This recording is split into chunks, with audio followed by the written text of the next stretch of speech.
Tower আছে, animal watch করার জন্য দেখার জন্য যে টাওয়ার আছে ওয়াচ টাওয়ার বলা হয়। প্রত্যেকটা ওয়াচ টাওয়ারের সামনে মিষ্টি জলের পুকুর আছে। ওয়াচ টাওয়ারে উঠে মিষ্টি জল খেতে আসলে দেখা যাবে। তো একটা ইনস্ট্রাকশন আছে আপনাদের সকলের জন্য, যখন টাওয়ার কিন্তু আমরা উঠবো কাইন্ডলি চিৎকার চেঁচামেচি করবেন না বেশি, লাউডলি মোবাইল ফোন বাজাবেন না। মোবাইল ফোনে ছবি তোলা যাবে, যদি বলেন না ওসব মানবো না, আশা করি কিছু দেখতে পাবেন না। যদি বলেন ধন্যবাদ, আপনাদের ধন্যবাদ, সবাই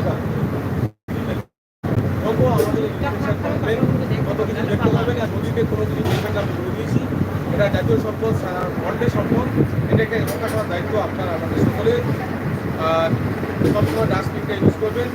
কোনো কিছু দেখলে রিভার সাইডিং হলে সবাই একদিকে কাজ হয়ে যাবেন না, বারবার রাউন্ড দিয়ে দেখানোর চেষ্টা করবো। সবাইকে ধন্যবাদ। আমি সারাদিন আছি, যে কোনো রকমের সমস্যা থাকলে আমাকে জিজ্ঞেস করবেন, আমি দেওয়ার চেষ্টা করবো।